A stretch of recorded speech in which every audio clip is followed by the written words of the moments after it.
കോട്ടയം പായിപ്പാട്ട് പക്ഷിപ്പനി സ്ഥിരീകരിച്ച താറാവുകളെ കൊന്നു കത്തിച്ചു കളയാൻ തീരുമാനമായി. ഇതിനായി ഇൻസിനേറ്ററുകൾ സ്ഥലത്ത് എത്തിച്ചു കഴിഞ്ഞു. വെള്ളം കയറിയതിനെ തുടർന്നാണ് കുഴിച്ചുമൂടാനുള്ള നീക്കം ഒഴിവാക്കിയത്. നമ്മളിപ്പോൾ സ്റ്റാർട്ട് ചെയ്യാൻ പോവുകയാണ്. പിന്നെ ഇൻസിനറേറ്റർ നമുക്ക് കുറവാണ് വന്നിരിക്കുന്നത്, 4 ഉള്ളൂ. നമുക്ക് അറ്റ് എ ടൈമിൽ ഒരു 25 വേണം. കുഴിക്കാൻ പറ്റത്തില്ല, അതാണ് ശരിക്കും ചെയ്യാൻ പറ്റത്തില്ല. വെള്ളം കയറി കിടക്കുന്നതുകൊണ്ട് നമ്മൾ പിന്നെ കുഴിക്കും തോറും വെള്ളം വരുമല്ലേ, നമുക്കത് ചെയ്യാൻ പറ്റത്തില്ല. പിന്നെ ആറുള്ളത് കൊണ്ടും അതും കണ്ടാമിനേഷൻ വരും. കൺട്രോൾഡ് ആണ്. ഇത് നമ്മൾ 1 കിലോമീറ്റർ ചുറ്റളവിനുള്ളത് ഇൻഫെക്റ്റഡ് ഏരിയ ആയിട്ടാണ്. പിന്നെ 10 കിലോമീറ്റർ ചുറ്റളവിലുള്ളത് നമ്മുടെ സർവൈലൻസ് ഏരിയ ആയിട്ട്. ഇന്നുകൊണ്ട് തീർക്കും, ഒറ്റ ദിവസം കൊണ്ട് നമ്മൾ കത്തിച്ചു കളയും. ഇൻസിനറേറ്റർ കൂടുതൽ വരും, നമ്മൾ പറഞ്ഞിട്ടുണ്ട്, അത് വരും. കളക്ടർ ഇന്നലെ മീറ്റിംഗ് കൂടി നമുക്ക് ഇൻസിനറേറ്റർ മിനിമം ഒരു 25 എണ്ണം പറഞ്ഞിട്ടുണ്ട്. അത് തഹസിൽദാർ അറേഞ്ച് ചെയ്ത് തരും. കോട്ടയത്ത് നിന്ന് ടോബി ജോൺസൺ വിശദാംശങ്ങളുമായി ചേരുന്നു. ടോബി, ഗുഡ് മോർണിംഗ്, പറയൂ.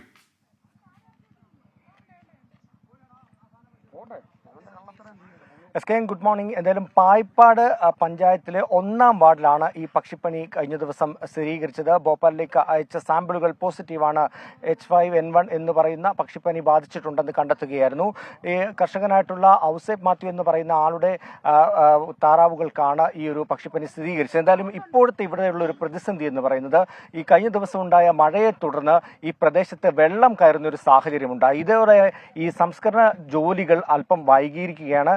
എന്തായാലും കുഴിച്ചു മൂടാനുള്ള ഒരു പദ്ധതി നിലവിൽ മാറ്റിയിട്ടുണ്ട്. അത് മാറ്റി ഇപ്പോൾ ഈ താറാവുകളെ, ദയാവധം നടത്തുന്ന താറാവുകളെ ഇൻസിനേറ്റർ ഉപയോഗിച്ച് കത്തിച്ച് കരിച്ചു കളയാനുള്ള ഒരു തീരുമാനത്തിലേക്കാണ് എത്തിയിരിക്കുന്നത്. നമുക്കിപ്പോൾ ദൃശ്യങ്ങളിൽ കാണാം, ഈ സ്ഥലത്തെല്ലാം, ഈ പക്ഷിപ്പനി സ്ഥിരീകരിച്ച സ്ഥലത്തെല്ലാം വെള്ളം കയറിയിരിക്കുകയാണ്. അവിടേക്ക് ഉദ്യോഗസ്ഥർക്ക് പോകാൻ സാധിക്കാത്തൊരവസ്ഥയുണ്ട്. അത്രത്തോളം വെള്ളം കയറിയിട്ടുണ്ട്. വലിയ ലോറികളിൽ ഇൻസിനേറ്ററുകൾ അവിടേക്ക് എത്തിച്ചിട്ടുണ്ട്. ഉദ്യോഗസ്ഥർ ഇപ്പോൾ വള്ളത്തിൽ കയറി അവിടേക്ക് പോകാനുള്ളൊരു ശ്രമമാണ്. എന്തായാലും വലിയ ബുദ്ധിമുട്ടുകളുണ്ട്. എന്നിരുന്നാൽ പോലും ഇന്ന് തന്നെ ഈ ഒരു ജോലികളെല്ലാം തന്നെ പൂർത്തിയാക്കാനുള്ള ഒരു ശ്രമമാണ് ഉദ്യോഗസ്ഥർ നടത്തിക്കൊണ്ടിരിക്കുന്നത്. കാരണം ഈ വെള്ളം കയറുമ്പോൾ ഈ ജോലികൾ വളരെയധികം ദുസ്സഹമാകുന്ന ഒരു സാഹചര്യമുണ്ട്. അതുകൊണ്ട് തന്നെ രാവിലെ തന്നെ ഇവിടെ ഉദ്യോഗസ്ഥർ എത്തിയിരുന്നെങ്കിലും അവർക്ക് ഈ സ്ഥലത്തേക്ക് പോകാനുള്ള ഒരു സാഹചര്യം ഇല്ലായിരുന്നു. ഇപ്പോൾ വള്ളങ്ങൾ കൊണ്ടുവന്ന വള്ളത്തിലാണ് ഉദ്യോഗസ്ഥർ പോകുന്നത്. ഇൻസിനേറ്ററുകൾ അവിടേക്ക് എത്തിച്ചിട്ടുണ്ട്. ഇന്ന് തന്നെ, പക്ഷേ ഈ ഒരു സമയം പോകുന്നുണ്ടെങ്കിലും ഇന്ന് തന്നെ ഇതെല്ലാം നിയന്ത്രണ വിധേയമായി സംസ്കരണം പൂർത്തിയാക്കാൻ സാധിക്കുമെന്നാണ് മൃഗസംരക്ഷണ വകുപ്പും അതുപോലെ തന്നെ ജില്ലാ ഭരണകൂടവും അറിയിച്ചിട്ടുള്ളത്. അതിന്റെ ഭാഗമായിട്ടുള്ള നടപടികളിലേക്കാണ് ഇപ്പോൾ കടന്നിരിക്കുന്നത്.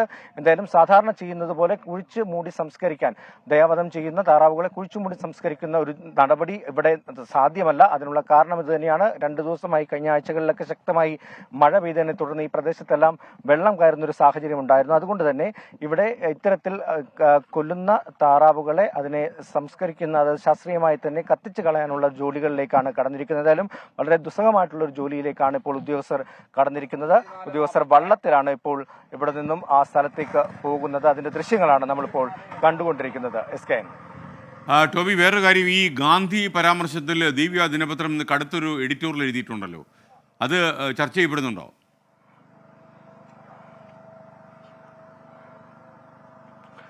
തീർച്ചയായിട്ടും കഴിഞ്ഞ ദിവസം പ്രധാനമന്ത്രിയുടെ പരാമർശം ABP ന്യൂസിനോട് നടത്തിയ ആ ഒരു പരാമർശം വലിയ ചർച്ചയായിരുന്നു. ഗാന്ധി സിനിമയ്ക്ക് ശേഷമാണ് ലോകം അറിഞ്ഞത് ഗാന്ധിയെക്കുറിച്ചുള്ള വിവരങ്ങൾ എന്നുള്ളൊരു ഇത് നമ്മൾ കണ്ടിരുന്നു. ആ ഒരു സാഹചര്യം നിലനിൽക്കുന്നുണ്ട്. ആ ഒരു സാഹചര്യത്തിലാണ് ദീപിക പത്രം ഇത്തരത്തിലുള്ള ഒരു മുഖപ്രസംഗം എഴുതിയിരിക്കുന്നത്. എന്തായാലും അതിൽ കൃത്യമായിട്ടുള്ള വിമർശനങ്ങൾ നമുക്ക് കാണാൻ സാധിക്കുന്നുണ്ട്. പ്രധാനമന്ത്രിയെ വിമർശിച്ചുകൊണ്ടുള്ള ഒരു ലേഖനം തന്നെയാണ് വന്നിരിക്കുന്നത്. ഇത്തരത്തിൽ രാജ്യത്തുള്ള ജനങ്ങളെല്ലാം ഒന്നിച്ചുകൊണ്ടാണ് അന്ന് ഗാന്ധിജി സ്വാതന്ത്ര്യ സമരത്തിന് ഇറങ്ങിയത്. അപ്പോൾ സംഘപരിവാറുകാർ മാത്രമായിരുന്നു അതിൽ ഇല്ലാതിരുന്നത്. മാർട്ടിൻ ലൂതർ കിങ്ങിനും അതുപോലെ തന്നെ നെൽസൺ മണ്ടേലയ്ക്കുമൊക്കെ ഈ സിനിമ ഇറങ്ങുന്നതിന് മുൻപ് തന്നെ ഗാന്ധിജിയെ അറിയാമായിരുന്നു എന്നതടക്കമുള്ള പരാമർശങ്ങൾ ഇതിലുണ്ട്. അതുപോലെ തന്നെ പ്രധാനമന്ത്രിയുടെ ഒരു പരാമർശം അത് കഷ്ടമായി പോയി എന്നതടക്കമുള്ള കാര്യങ്ങൾ ഈ മുഖപത്രത്തിൽ എഴുതിയിട്ടുണ്ട് എന്നുള്ളതാണ് നമുക്ക് മനസ്സിലാക്കാൻ സാധിക്കുന്നത്. ഗാന്ധി സിനിമ ഇറങ്ങുന്നതിന് മുമ്പ് തന്നെ മഹാത്മാഗാന്ധി ലോകമറിഞ്ഞിരുന്നു. എന്നാൽ നമ്മുടെ പ്രധാനമന്ത്രിക്ക് അത് വിശ്വസിക്കാനാകുന്നില്ല എന്നത് കഷ്ടമാണെന്നാണ് ദീപിക മുഖപ്രസംഗം പറഞ്ഞിരിക്കുന്നത്. ഗാന്ധിയെക്കുറിച്ച് അറിയാത്തവർ എങ്ങനെയാണ് സ്വാതന്ത്ര്യ സമരത്തെക്കുറിച്ച് അറിയുന്നത് എന്നതടക്കമുള്ള കാര്യങ്ങൾ ചോദിക്കുന്നുണ്ട്. എന്തായാലും പ്രധാനമന്ത്രിക്കെതിരെയുള്ള ഒരു രൂക്ഷ വിമർശനം തന്നെയാണ് ഈ ഒരു ദീപിക മുഖപ്രസംഗത്തിൽ വന്നിരിക്കുന്നത്. Toby Johnson. കാവ്യ നാരായണൻ പറയുന്നു, ഹൈസ്കൂൾ ഇംഗ്ലീഷ് ടീച്ചേഴ്സിന്റെ PSC ഇന്റർവ്യൂ നടത്തി കഴിഞ്ഞ 8 മാസം കഴിഞ്ഞ സാഹചര്യമുണ്ട്. അപ്പോൾ പിന്നെ എന്തിനാണ് താൽക്കാലിക നിയമനം എന്നാണ് ചോദിക്കുന്നത്. മന്ത്രി ശിവൻകുട്ടിയോട് നമുക്ക് ആ സമയത്തായിരുന്നു ചോദിക്കാമായിരുന്നു. പക്ഷേ അതേ ഒരു കാര്യം പറഞ്ഞിട്ടുണ്ട്, സ്ഥിരമായി തന്നെ ആളുകളെ നിയമിക്കണം, അധ്യാപകരെ നിയമിക്കണമെന്ന് കോടതി പറഞ്ഞിട്ടുണ്ട് എന്ന് അദ്ദേഹം ഇടയ്ക്ക് പറയുന്നുണ്ടായിരുന്നു.